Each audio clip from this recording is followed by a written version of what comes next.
one of the things what I always say to them, especially those who are having therapy for the very first time, I say this: there will be days that you won't want to come or you want to quit. Hello, I'm talking from my own experience, right? And I said, and it's at that time I want you to dig deep Mm, and mm, come. And mm. I've had clients who stayed with me for 4 or 5 years. At the end of it, when we do our endings, they've said to me, if I hadn't told them that, they wouldn't have continued.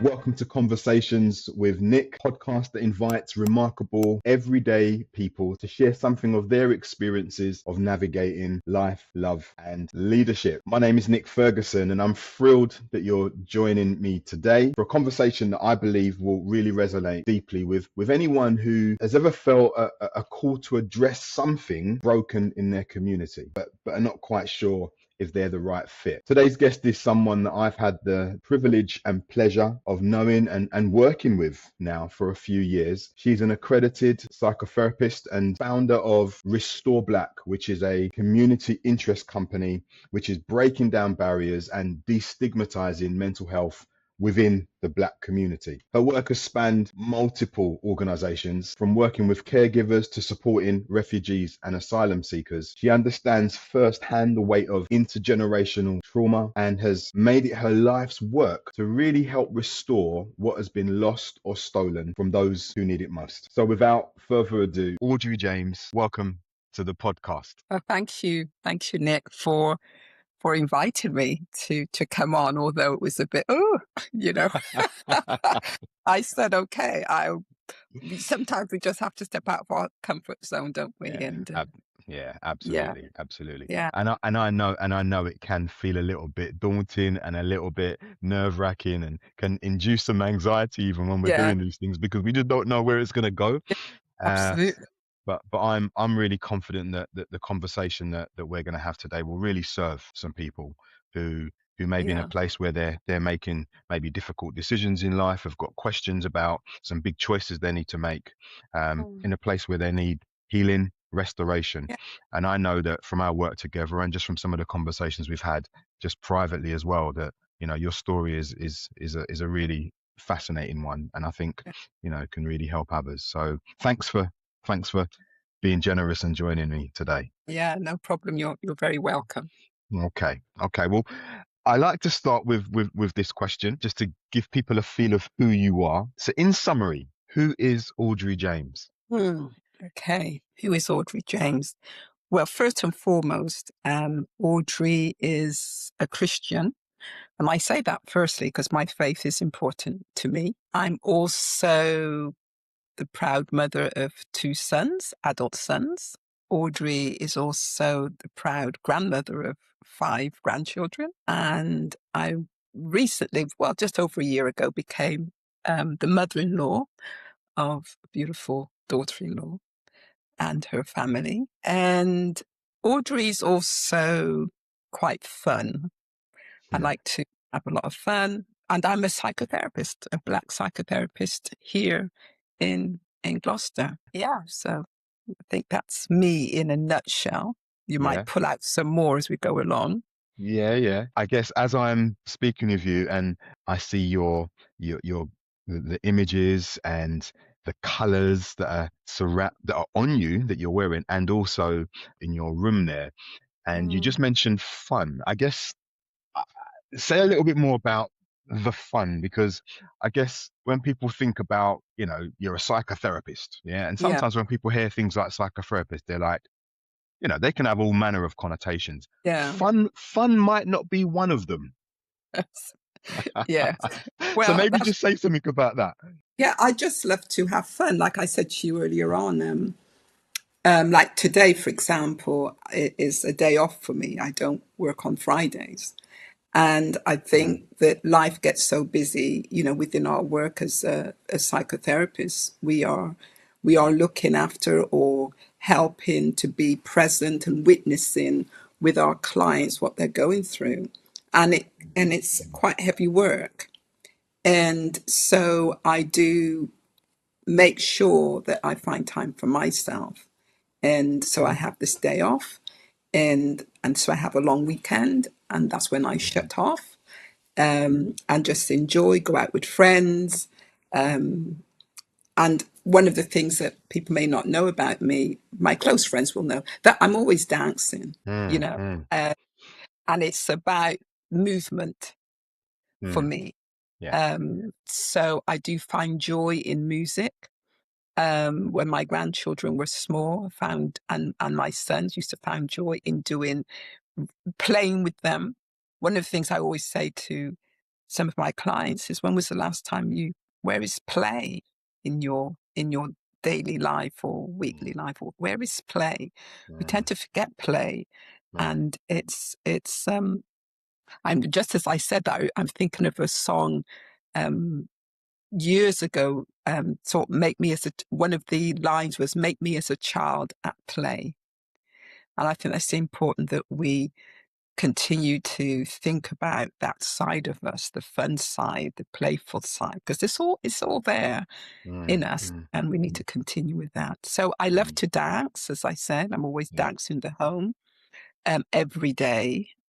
I'll Yeah. put Yeah. on some music depending on what my mood is, Mm, and I'll dance yeah. and Mm, have fun with my friends, and laughter. Laughter is important. Yeah, and you mentioned the colors. mm, I've always been one, from a child growing up, that wanted my own style. mm, And I remember when I was studying to be a therapist, um, this was back in maybe 2008, 2009, one of my supervisors told us of how we should be, how our room should be, very clinical. And I'm like, I said, no, that's not me. That's not me. This sense of being told, um, what how we should look. We should be this blank canvas. And I said, no, no, no, no. I had years of being told what to wear and what not to wear. And I'm not about to do that here. So, the colors, my room mm, is an expression of who I am. mm, mm. Yeah, I love it. I love it. And again, I see such variety even in the room you're in, you're sat Yeah. in. I see color. I see a Mm, real, it's, there's a real richness to the mm, space that you're in. And I know just from some of the work we've done together in terms of, yeah. I know that color is something that's really important to you. Mm, And again, I don't think I've ever seen you wearing the same color on two separate occasions. It's like every time I see you, you've got different colors on, and and there's always a brightness about you, yeah. and yeah, and Yeah. I think that Yeah. is very reflective of your personality. So the idea of somebody suggesting what your space should look like as a Yeah. therapist, yeah, I can imagine you'd be like, me not think so. Yeah, that's right. Oh no, that really got me. All of my colleagues sat there thinking, oh, she's challenging this supervisor. I'm like, I was just so adamant that wasn't going to Yeah, be me. Because, I think what we want as therapists for our clients, we want them to come and be themselves. yeah, And we're looking for them to be authentic. This part of the process, and they can be their authentic self. And so I also want to not tell them too much about me, but I want to also be myself with my clients. And this is the way I do it. I yeah. remember when I first opened up my practice, on the opening day, I had the High Commissioner of Jamaica come to open up my first practice. She was just happened to be visiting Gloucester, and I just finished decorating it that very morning. And when she came in from a very busy schedule of speaking engagements, when she set foot in the office and sat down, she said, "Oh my goodness, this feels like a spa. I can understand why people would want to be in this room." And I said, "That's it, you know." That's really affirming, isn't it? And again, just an indicator of that's the kind of space that you really want for those who you're working with. You want them to have that experience, which is really powerful and important. Yes, very true. Okay, cool. So you mentioned a supervisor who Mm, had an idea about how you ought to set up your space. Yeah. And we've experienced those types of conversations with different people in those positions of power Yeah. before. But we won't go into that as another Yeah. conversation altogether. Um, Yes. but I guess with that, then, you know, a question that I'm curious about is, who have been some of the key influential figures in your life, you know, and what are the types of things you've learned from them about leadership and about how you just relate to others in your context? Okay. Key influential figures for me, I'm going to say my analyst, really, in relation to how I relate to others. So I think to be a very good therapist, you also need to have been able to have sat in the chair that your clients are sitting in. Because if we don't take time to have therapy ourselves, I think it was Freud who said that you can only take people as far as you can, as far as you're willing to go yourself. And we also need to be able to experience what it's like. So my analyst has been very influential for me in the years of seeing him 2 times a week. What he taught me about his presence is containing presence and the sense of being able to make me feel safe. You know, I think as therapists, we say to we want our clients to feel safe. And I know that often many therapists will say to clients, this is a safe space, but it's for the clients to tell us if they feel safe. And my analyst made me feel safe. It was challenging at first. It was very challenging. Well, I was challenging, put it that way. You know, being defensive. And I had an analyst where I would lie on the couch, very Freudian kind of. Yeah. And I remember when I first went into his office and saw him, and I saw the couch, and he was offering me and I said, "Oh no, I'll stay right here at your table." I sat on the chair. So it's also about, leading, allowing your clients to use the space how they want to use it. Yeah. And he allowed me to do that. I would sit at his table, Yeah. on the chair opposite Yeah. him. And I would then slowly go over to the couch but just sit on the edge of the couch for a while. Yeah. And then then sit up in the couch, and then I would lie down in the couch. But so through my own personal therapy, he taught me about what it's like, what it means to make somebody feel safe, Mm. that they had Yeah. to feel safe. And, and I had to feel safe to lie down. And until I felt safe, I wouldn't lie on the couch. And he never pushed me either. He just went at my pace. And so that's one of the things I've learned through as a therapist for my own clients, is for them to wait till they feel safe to share whatever they want to share. Because sometimes there's times when I might be with a client for 2 years and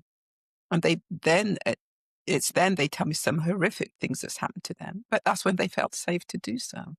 Yeah. Yeah. And although we may, as therapists, have an inkling that through what they've told us, there's something there that they're not sharing, it's about waiting for them to feel safe to share it. Yeah. So when I'm a supervisor myself, I see supervisees, and it's the same thing I will share to them because of what I've learned through being a therapist, or through different we do our CPDs, our training, and stuff. But it's the lived experience, I think, that really helps to hone our craft. Yeah. And that's something I want to touch on, because I'm aware that it's been your lived experience Mm. that's been a catalyst for your career in many Yeah, respects. yeah. And I'd like to touch on that, but just want to go back and just say that this idea of being really mindful and intentional about creating a space that does allow for somebody to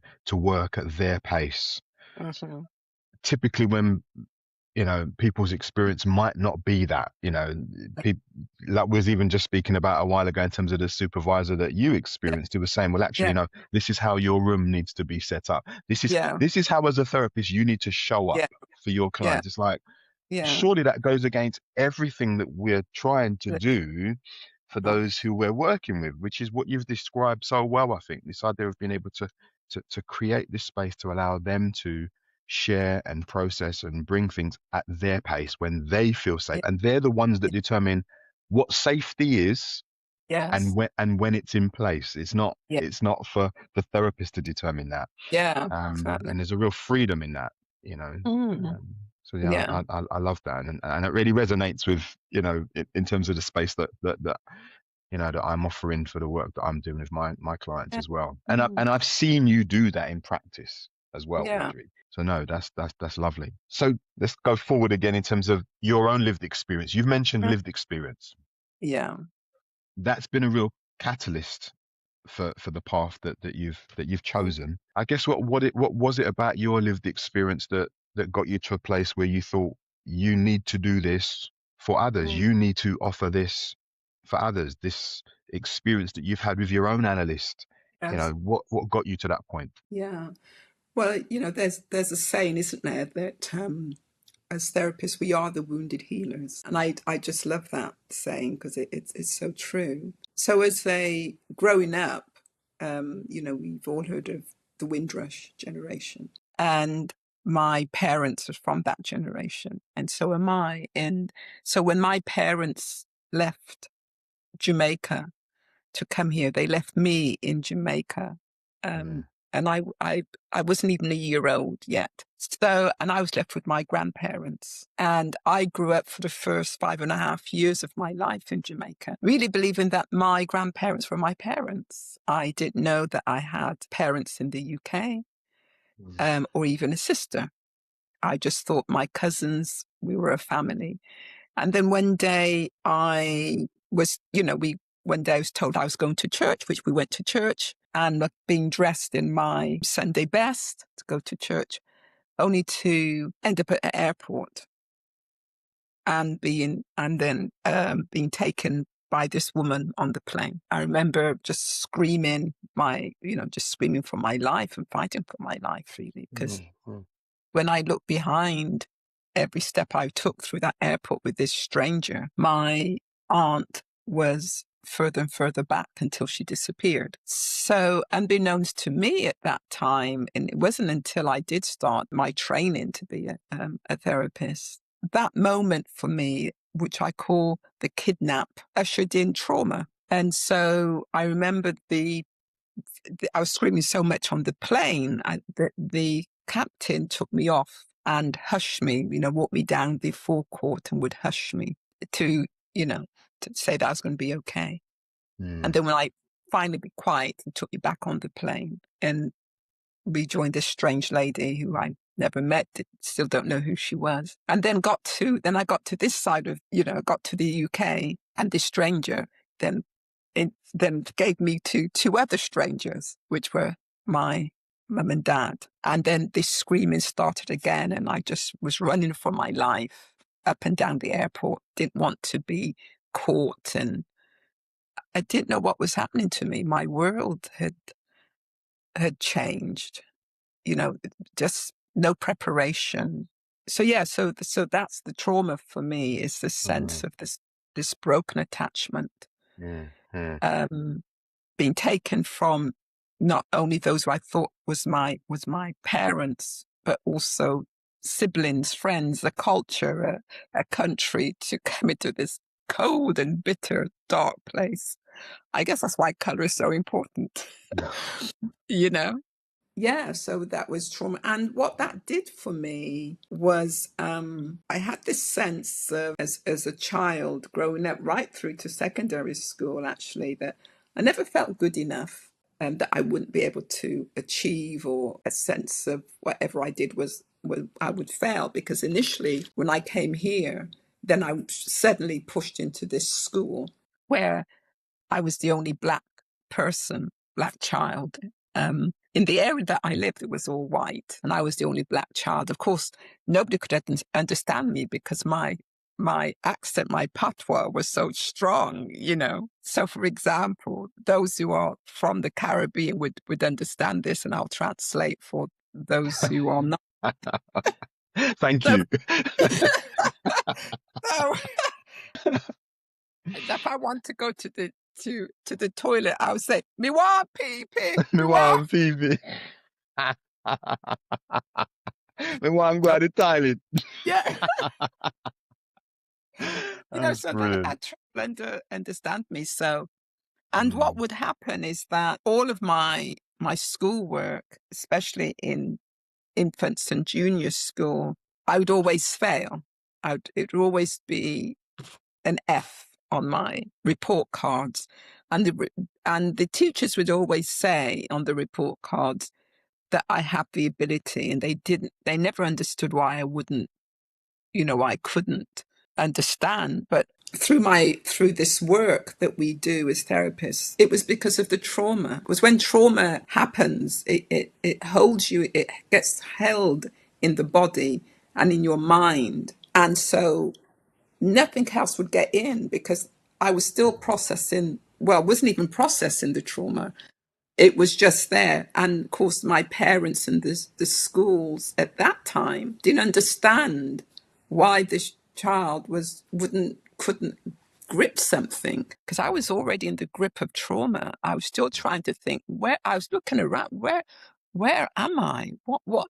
How do I go to, sleep in a hot country and then the following yeah, day I woke up in another world? yeah, I yeah. With couldn't make people, sense. with people who didn't look anything like you as well, Absolutely, or absolutely. sound like you. Or sound like me. And then when I remember the first time I saw this white stuff falling out the sky, I ran. I was terrified. And Mm, my mum would say, "Guano, Diego, please." And it was just terrified. This thing that would back in those days, snow was thick. yeah, It yeah, would come yeah, up to your ankles and I was freezing and I just could so all that making sense of all that, the food and yeah, everything. So because I was always getting Fs, I would always just feel I would fail. And my mother would always say, "Why can't you learn? Why can't you learn? You can't learn," and so going into secondary school, and this is the first time I'm, really saying it, so my friends who probably would listen to this would be surprised that I wouldn't study. I became fearful of even attempting to do something, and so I would homework or exams I wouldn't revise because I was so gripped by this self doubt, this sense of that I'm going to fail anyway. So I wouldn't study and revise. And then I would do it. So I became a good procrastinator. The reason why, individuals procrastinate, which I find out about myself, also through therapy, was that I was fearful. yeah, When we procrastinate, sure. because there's a fear. Yeah, And I was fearful that because of what would happen to also with my parents, you get home, you get a bad score and you fail your test. It wasn't nice. Let's yeah, just say that for yeah, the moment. yeah, So all that fear. And so what I would do is procrastinate. And then at the 11th hour, before the test was due, the night before, I would say, well, I better do something. And then I'd get doing it. And then I'd get a grade in secondary school of a C, which I thought was brilliant because for the yeah, first time, I wasn't seeing an F. yeah, I yeah, was seeing a C. And then it started making me think that if I can get a C just through 1 hour of reading and everything, just imagine what I could get if I just took time to yeah, study, yeah, to, yeah, so it was, yeah. yeah. So that was Mm. what it was like early, as a child.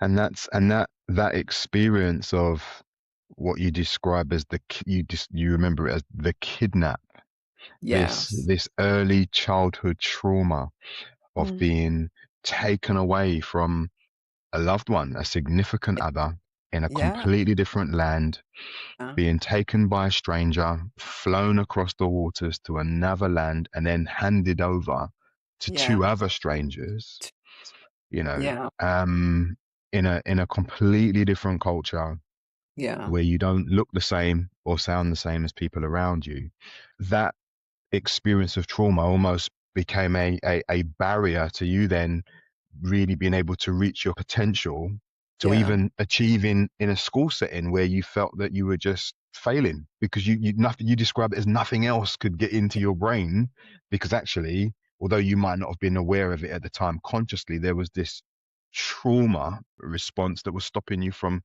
you know, taking anything else in. Exactly.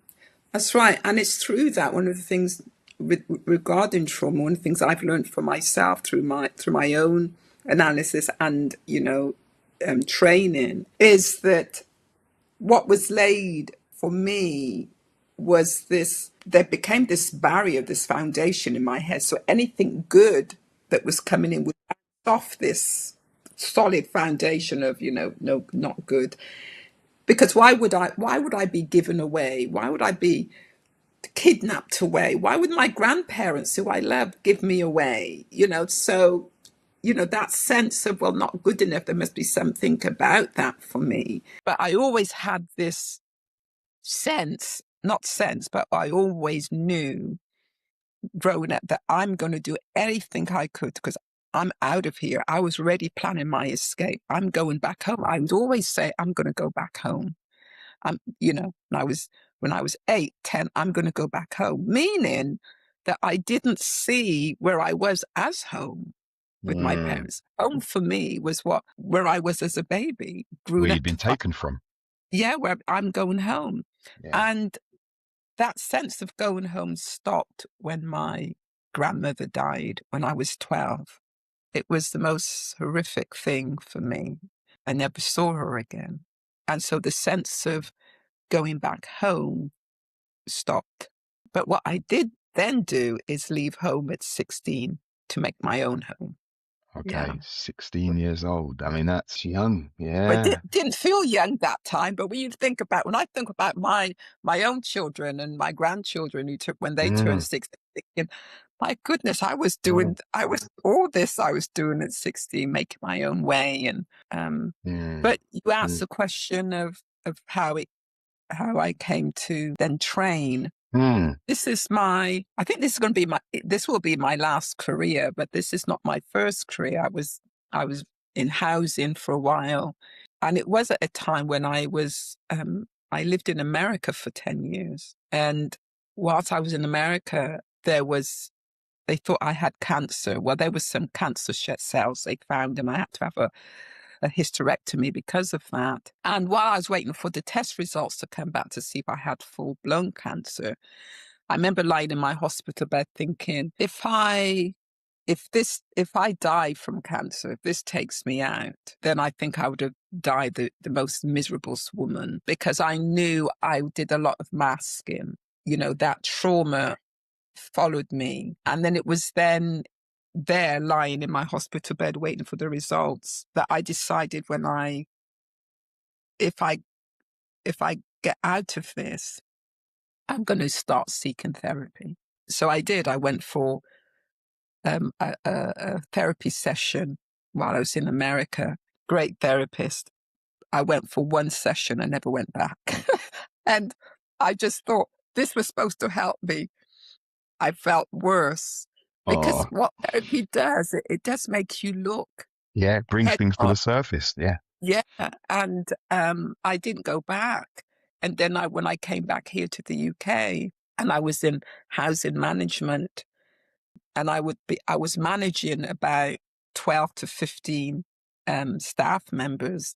And I would notice that sometimes when I do their appraisals or their one-to-ones on a monthly one-to-ones, they'll be doing great. And then another month, they might not be doing so great. So I used to take interest in that. I said, how comes Yeah. you're doing great? And then they'll say things like, well, my husband has just been diagnosed with something, or my daughter is unwell, or marriage is breaking down. So I used to put my pen down and say, well, let's talk, because talk some more.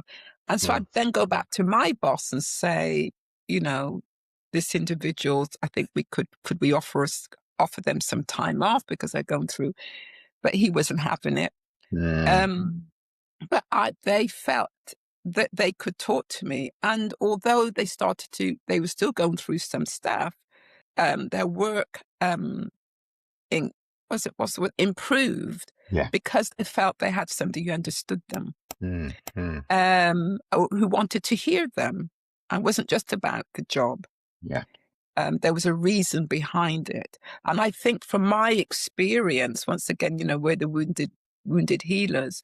From what I've experienced, I know there has to be a reason why we do what we do. Yeah. Our behaviors speak to why we do what we do. And there's a reason behind it. And so I'd always be wanted to know the whys and what's happened. And then it was whilst I was there, I decided to train Okay.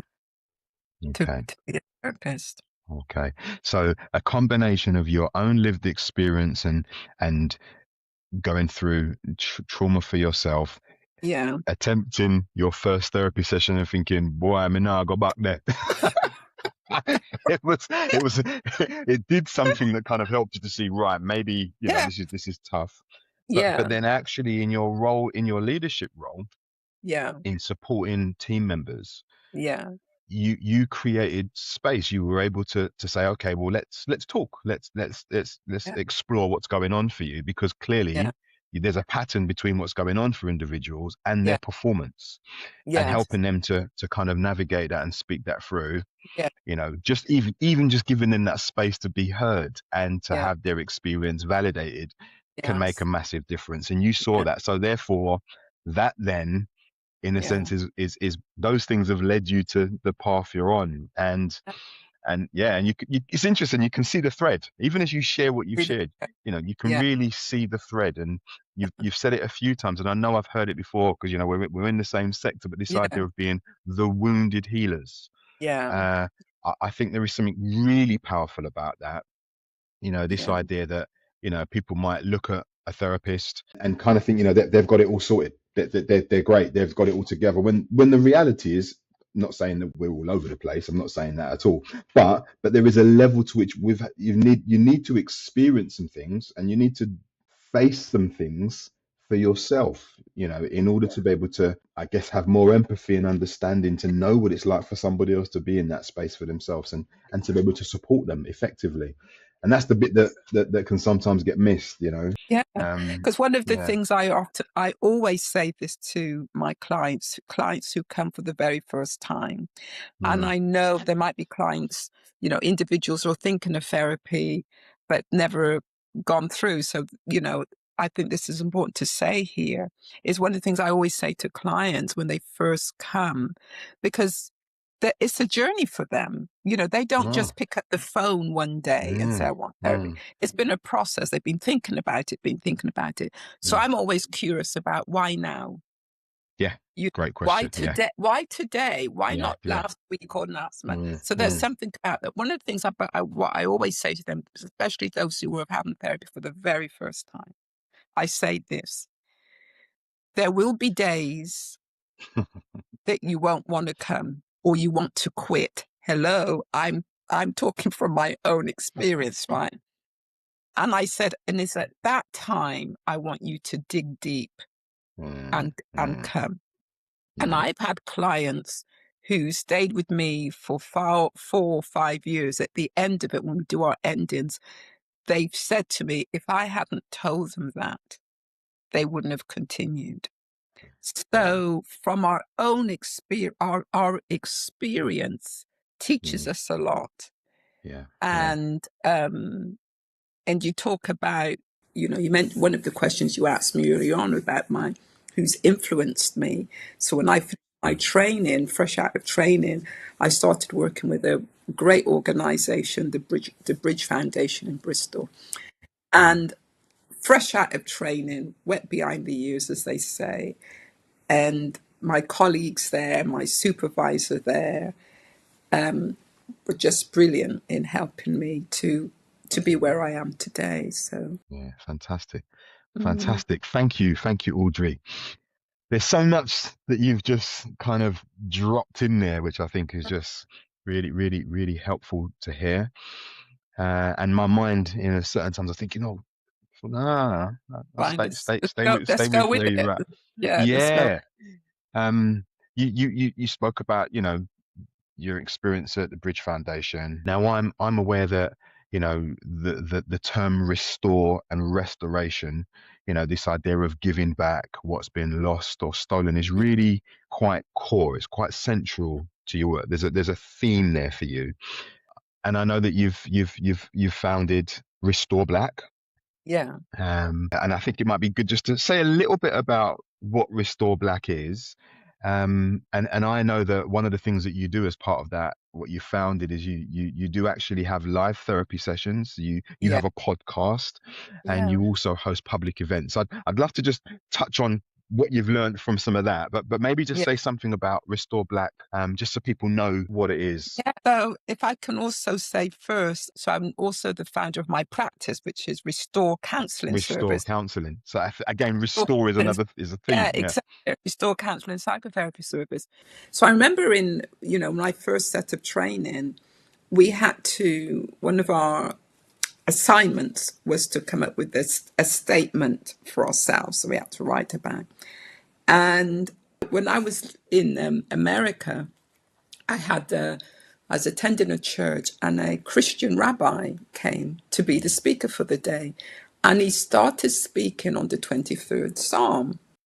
And when he went to the verse, "He restores my soul," he said this, and I just sat up, and it really resonated with me.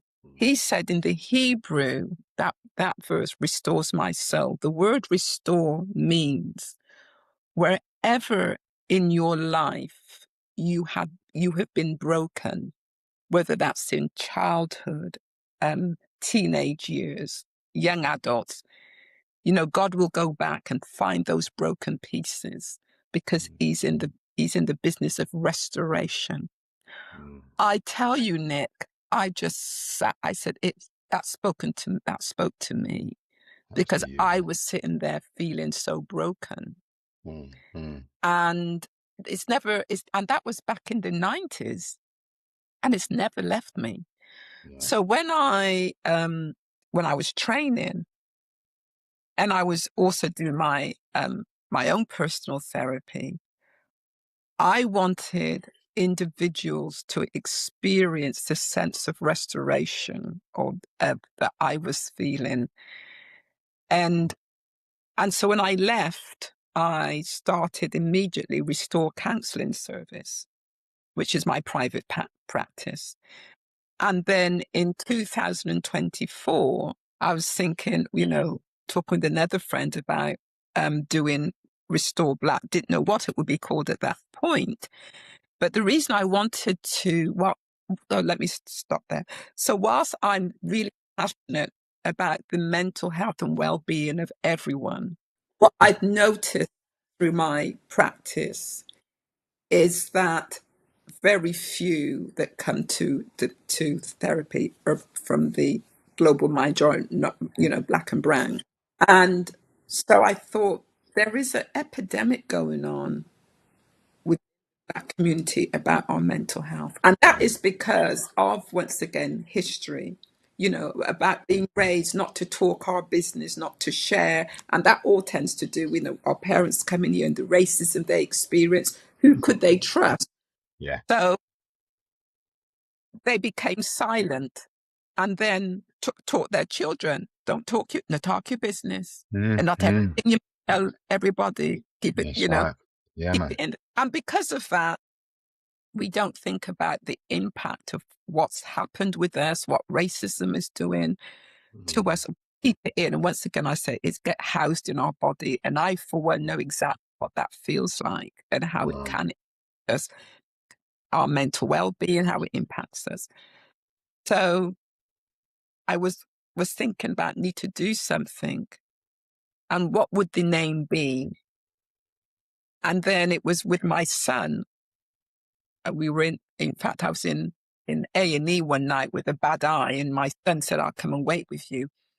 And then I was telling him about what I'm thinking about. And I said, we're thinking about different names. And he said, well, man, what about Restore Black? You know, so I wanted the word black in it.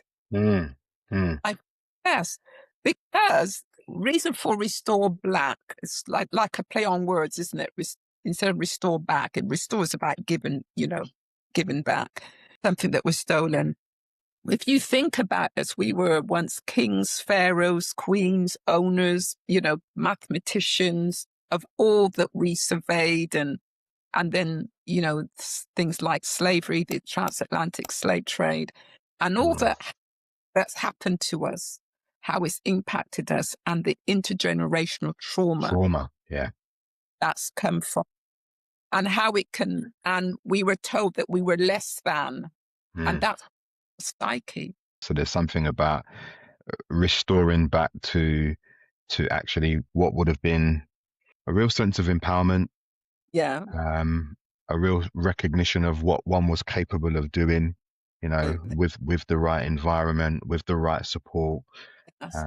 And again, you mentioned trauma, and I guess there's something again about recognizing where the traumatic experiences, and you mentioned intergenerational trauma, this idea that it's passed down from one Yeah. generation to the next, the impact of that, you know. Yeah. So really important to kind of just so in terms of what you're doing in the community, I'm aware of some of that, and Mhm. but I think one of the questions I'd be interested just hearing you answer is, when you've created these spaces, for example, you've got the live sessions, you've got the podcasts, you've got the events that you do with Restore Black, and also in your private practice, and you're having difficult conversations about mental health, stigmatization of mental health within the Black community. Mhm. What are some of the things that you've observed and noticed from from those of us in the Black community? What have you noticed? What have you observed in your Yeah. experience? One of the things that I have observed is, like I said, the reluctancy to come forward. Mm, mm, But what's happening now, there's a shift, as you and I worked together in one of mm, the first Black therapy group in mm, Gloucester. Yay, mm. Come history on. and what. So one of the things I've learned from this experience is, whilst we do all the advertising and go to groups and community groups and speak to them and advertise it, whether it's in the newspaper, and say this is happening, there is still only a handful that's coming. And yes, I feel disappointed with that. But at the same time, I have to remember too that it takes time for change. Mm, It takes time for individuals to trust that something is going to continue to be there. So people are talking about it. I'll be either doing my exercise, walking in the grocery shop, in the supermarket, even at a funeral. Not so long ago, people saying, "Are you the one that's doing the groups? Are this mm, group still?" I said, "Yeah, yeah, I'm thinking of coming." So they're mm. Yeah, thinking, but not coming. And so it doesn't mean I'm going to stop running these routes, yeah, because there are yeah, people out there that one day will turn up. yeah, And yeah. so there is a change. It's an uncomfortable change. And I know about that uncomfortableness, because Mm, there's also this thing about confidentiality in our community. They're fearful of who's going to know their business and yeah. what that might do.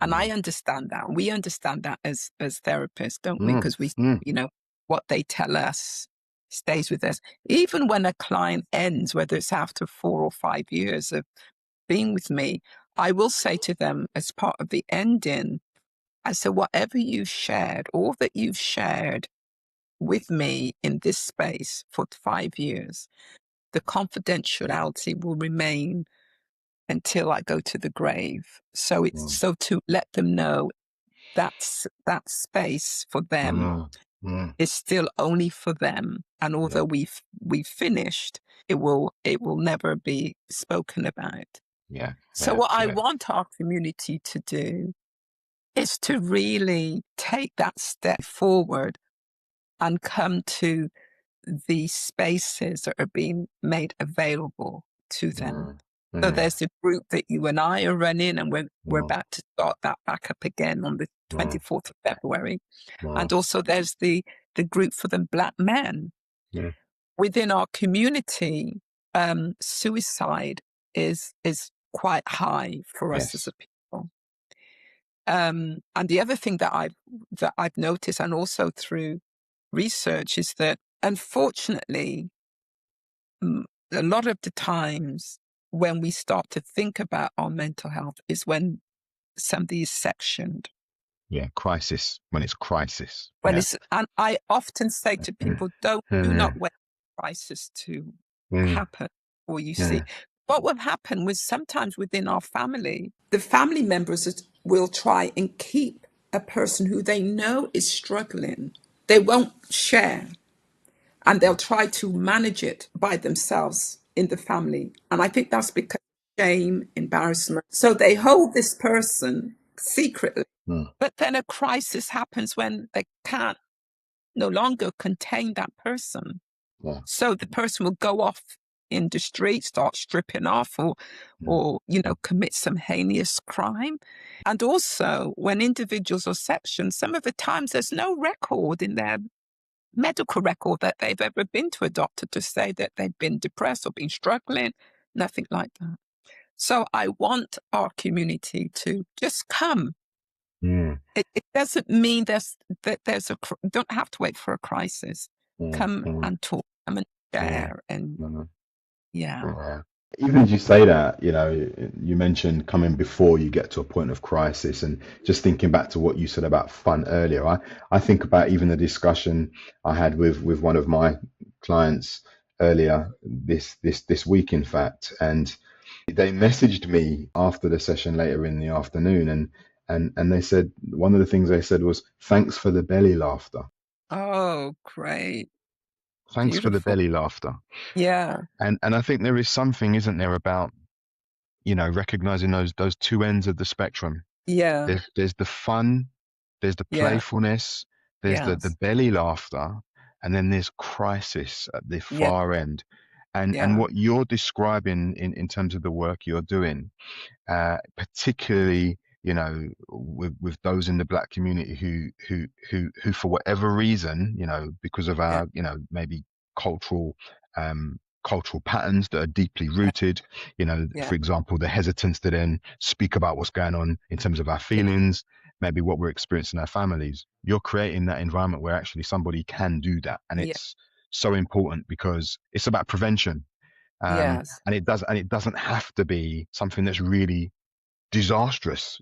yeah, Actually, if you're just in the habit and in the you've got the consistent opportunity to just offload and speak about some of the stuff yeah, you're experiencing, you yeah, don't have to get to that point.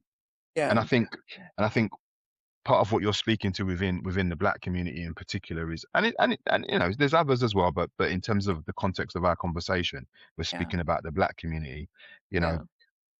there's no need for it to get to that point. you know No, no, um Not not at at, all. But like you said, I think one of the key things you mentioned there is about, shame, yeah, shame becoming a barrier, shame yeah, becoming an obstacle. And it's how can we kind of really help people to break that down so they can step into it and see the yeah, change that they need. I'm mindful of time, but there's something else I wanted to yeah. just Go check with on. you Yeah, because I'm aware that you've mentioned what it's like in terms of in the black community in particular. And I guess, how do you, or how have you learned to kind of influence change in ways that are sensitive to people's lived experiences, whilst at the same time getting the balance right of knowing how to challenge at the same time, mm, and really push in yeah, order to promote the idea of change, yeah. necessary change. Just off the top of my head, one of the things in the practice, in working with clients, they come in and they're telling you their, whatever it is they're going through, what they're feeling. And as therapists, we also have to hold in mind that this is their story, how they see it. And so oftentimes if they say something and it's either about a mother or a husband or partner or a child, to gentle challenge is to say, well, they could also be feeling this, to try and to get them to think, well, the other person could also be feeling this. Or just to be able to say to them, I wonder where that's come from for you, especially working with individuals who have experienced trauma. And regardless of whether it's trauma too, but is to ask them where it feels like you've been triggered. I'll think about triggering when somebody's really upset about how a partner or a work colleague or a friend has really riled them up. And so then I'll say to Yeah. them, okay, well, let's think about that. Where have you felt this before? Before. And they Yeah. said, well, no, this is the first time because he's just said this and my boss has just did this. And I said, well, it feels like there's a part of you that's something has triggered in you, something that this individual has done has triggered this reaction in you. And then I will say, okay, when we are triggered, it means this feels familiar. Yeah. So where have you felt this before? And they'll start to think, well, my dad one time, and I go, oh, so this person reminds you of your dad. There's something your dad would do. So then then they get it. It's not the person it's that they're angry with their dad or their mother or Yeah. their whoever. So it's also this sense of that's how we challenge, is to think about, okay, what's happening with this person? Mm. This is bothering you so much. Even if somebody comes into the office, they've had the bad day and they've been crying. And I said, well, let's look at this. And I don't know why. And then we'll say, okay, what happened? I call it, let's find the keys to this.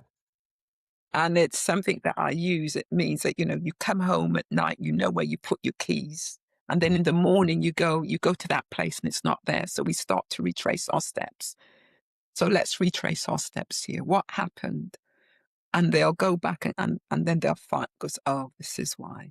Yeah. And then, Yeah. so what they start to do is process.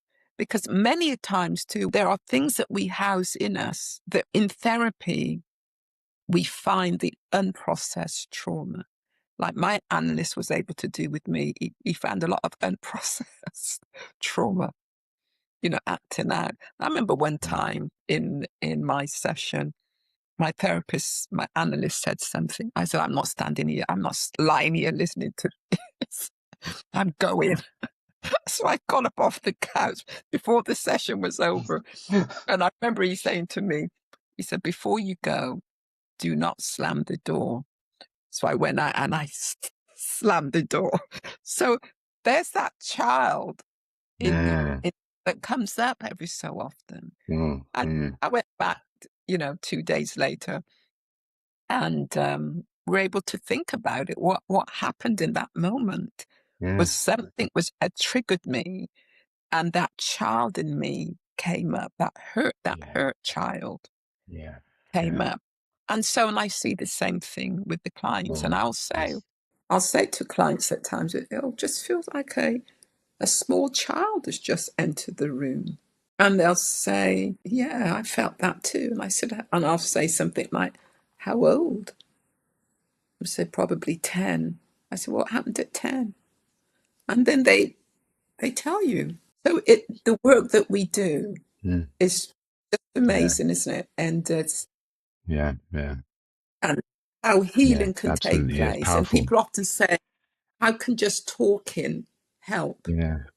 But we're explorers together. That's what Yeah. I say to Yeah. clients. Both we explore together, you know. Yeah. Yeah. That's brilliant. That's brilliant. So this idea of, you know, recognizing someone's lived experience whilst at the same time gently inviting them to do a little bit more exploration to discover what else might be there for them and help them to see how those experiences can still potentially be impacting their choices, their behavior, the way they view themselves, and how that impacts their experience with other people and their relationships in all contexts, actually. But no, I love that. What was interesting as well is your analyst, didn't try and convince you to stay in the room. He said, just please don't slam the door on your way out. Don't slap. And I got You know, starting me up. Don't tell slam me the what to door. do. So I must have got Uh, like a teenager, a spoiled teenager. And so, and we see our clients, don't we? We see our yeah, clients, they yeah, act out in the room too, yeah, yeah, yeah, yeah. and it's okay. We don't take it personally. We know Mm, there's something. mm. This part. This is all part of The all part of process. the work, Yeah, and we understand that because the work that we've done on ourselves too. yeah. And That and also I'd say, and also I'd add to that the work that we continue to do, too. because Yeah, I think one of the things with I was with a therapist friend. yeah, We had a meal together as a couple just yeah, just just last week, and one of the things that we kind of have been aware of in our conversations is the is the ongoing awareness and desire to just kind of, okay, check what's going on within yourself. And oh, I noticed how I responded. Oh, I noticed how I'm feeling in this moment right now. I'm noticing it. yeah, What's that telling me? yeah, Like you just said, where else has this felt familiar? yeah, Where yeah, else has this felt familiar? What might this new data that I'm receiving from these feelings, what can they be telling me? Okay, yeah, right. What do I need to do? So yeah. it's a constant. It doesn't stop. Yeah, it's true. It doesn't. It is a constant learning, isn't it? And our own clients, our clients too, will say something that might think, "Oh, that, yeah, yeah, I understand, yeah, that," and then I think, "Oh, I need to call a Supervise. friend." I think. Yeah. Okay, Yeah, brilliant, brilliant. Audrey, there's so much more that we could say on yeah, that side of things in terms of the therapy, and I'd love to have another conversation another time to kind of maybe unpack that stuff some more, and we can speak more into that. yeah. Um, I just want to kind of bring us into with some wrap up stuff. One of the questions that I ask everybody, in fact, before I do that, I want to just check with you. What are you kind of feeling most excited about with regards to your work with Restore Black in particular, Mm. moving forward for the future? It'd be good Right. to hear that. Yeah, what I'm excited about is Mm, there's the first Black Mental Health and Wellbeing Conference that I'm organising for mm, Gloucester. I'm really excited yeah. about that, and I want to say at this point to um, this Restore Black. Um, Although I'm, kind of the front and face of it, there are individuals who are really helping me or silent behind the scenes, and one of those is Mervyn Weir. I need to really big him up because Mm, I can say things to him like when I and like for the logo, and you can see my logo here and the logo right here. mm, mm, He is mm, the designer of the logo, and then I wanted to get the logo made into a piece of jewelry. So mm. found a black jewelry designer in Birmingham who was able to Lovely. make the logo into a piece of jewelry. And that's the other part of the work with Restore Black that I'm excited about, is bringing individuals, black individuals, creatives who are behind, who's hidden, people don't hear Mm, about them, to the mm, forefront, you know. mm, So, creatives, artists like Marcus Osborne, who did this beautiful piece of jewelry for me, and Del Millen, who helped him in creating the necklace. mm, So I'm mm, really pleased, and also I really want to big up the Barnwood Trust, who are who know who's helped with the funding for Restore Black, because mm. funding is needed, Yeah. and it's through applying, and for them to, when I went to them and they caught the vision and they Mm, believed in the vision with me, mm, and mm. and granted the funding, I need to really continue to thank them, and we continue to work together. So Yeah. Yeah. without Yeah. without individuals like Mervyn Weir, who's a creative, a playwright, and the Barnwood Trust and others, I wouldn't, you know, and the Yeah. Gloucestershire Community Grants, who's able to help me to be able to set up my podcast too. Yeah. And I Yeah. have to thank all the individuals who's been on my podcast that I'd like to also delve in, like we've been Yeah. doing today.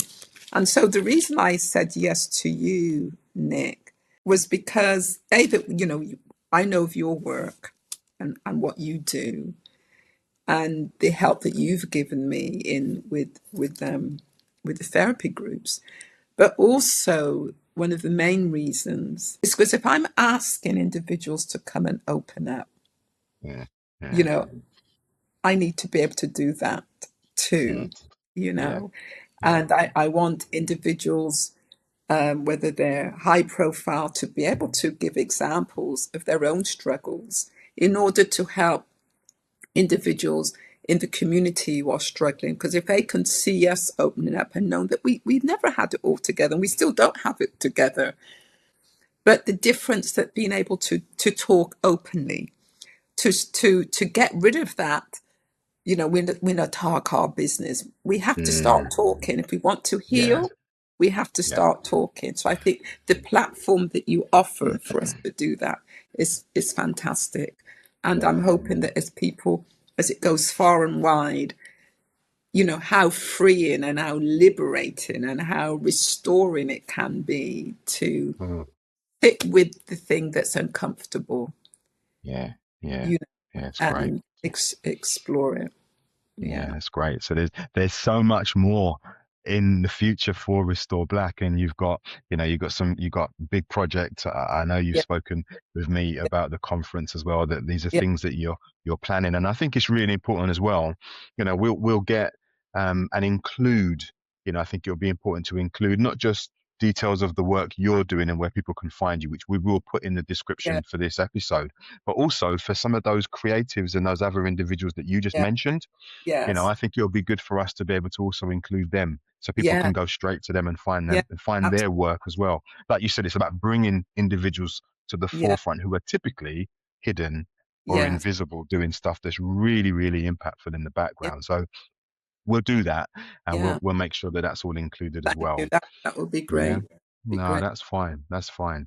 Be So great. so let's come into land. Let's come into Mm, land, all right? okay. You've given a lot of time generously, okay? So I'm mindful of that, and I really do appreciate it.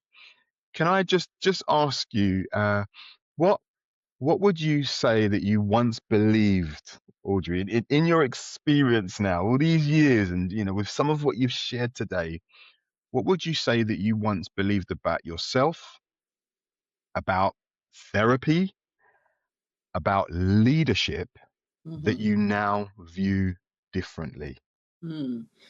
Well, I think go back to the beginning with that one from how we started this. I believe that wasn't good enough. I Mm, would I would fail, and that was a very strong belief. And obviously now through the work I do, what's happened, that belief through therapy is no longer there, and because of that, I'm able to hear others and encourage others, and to be able to say, yeah, you can do it. I often, will say to people, whose voice is that you hear? mm, Whose voice is telling you that? And I said, well, whose voice does it sound like? And they'll come up with this, either a parent or, a teacher. And I said, okay, but what do you think about yourself? mm, And so, yeah, so that's I once believed about myself. And yeah. every so often we do have this imposter syndrome that comes over us. When you ask me to speak, when you ask me to come on this, I've gone, oh, you know. But you have to override that, and I'm glad I Yeah. did. And you Yeah. certainly, Nick, has made this space. feel very safe for me to open up because I didn't know half of what I was going to say today. So that is, you really made me feel. That's good. Yeah, that's good. Thank you. And for leadership, um, Mm, one of the things is, as I said, as being, as we are the wounded healers, is learning from our own experience, my own experience of how I've overcome and how, because of that, I can champion others mm, and mentor others and supervise others. mm, Because of those leaders that I went to who took time for me, and I will be so forever grateful to them. mm. And I think of, as I said, my analyst, and I think of my colleagues at the bridge who, when I came in, wet behind the ears, and it was an all white organization. Yeah. I was the only black person fresh out of training, and they took me under their wings, and my supervisors there, my line managers there, and Mm, mm. they helped me. Yeah. When we come out of training, it's just training. We don't. Mm. It's when we come out. When we come out of training, we're boots on the ground. This is now where the That's rubber right. meets the road, and it's like, oh That's my right. goodness. That's right. So yeah, I'm forever grateful to them, and also I have to. I stayed with them for 12 years. I just left there in July last year, and Mm, mm. also GARAS, Gloucestershire Actions for Refugees and Asylum Seekers. Yeah. Yeah. Jeanette Campbell there and their team, my other colleagues there. I've learned so much from our clients too. Mm, mm, mm. The trust they put in us and trusting us with their stories, allowing us to see, invite us into the privacy of their souls, Yeah. to be able to bear all and to say they're showing us a part of themselves that they don't even share with parents or partners, but they give us. That's what an honor. What Yeah. an honor Privilege. it Mm. is Well, for definitely. them to feel that they can do that. So Yeah. I Yeah. learn from them too. Great. Yeah. Great. Thank you. Thank Yeah. you. Okay. So before we end our conversation, Mm. would you like to share one idea, thought, quote, or just takeaway to leave with our listeners and our viewers?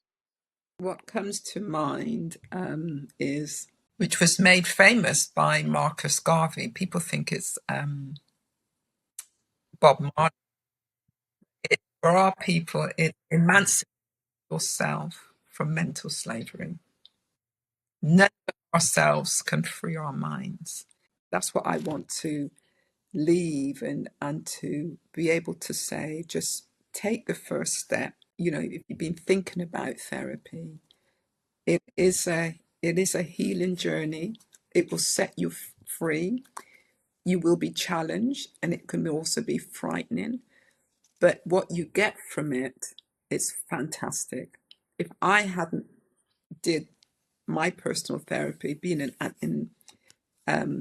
on the couch for almost a couple of decades, I wouldn't be this bright, fun person Mm, sitting here and being able to talk like yeah. this to you. Oh Yeah. my goodness! Yeah. I think of where I've come. Mm, Yeah, I wouldn't yeah. be able to. Yeah. So we are. I think we are both good testimonies of what therapy can do, Mm, and the fact yeah. that because of the freedom I felt and received, I so much want everybody else to experience that. Yeah. Fantastic. Mm. Fantastic. Mm. Audrey James, thank you so much for Yeah. joining me in conversation today, for being so open and generous and colorful and thoughtful and insightful, just kind of bringing yourself. And that's really what it's about. I love when people show up, Yeah. and I've really felt that you've done that today, which I think is a real I feel really privileged and honored to have this conversation with you, and I know that the others listening in will really get lots from this. I Yeah. will, as I said, I'll put any social links, Yeah. your where people can find you, and also some of those who we spoke about, in this conversation. Those will all be in the description for people to get access to. I think it's really important for people to come and see the work you're doing, come and see what Restore Black do, watch your podcast, watch your videos. I think it's really important for people to see Yeah.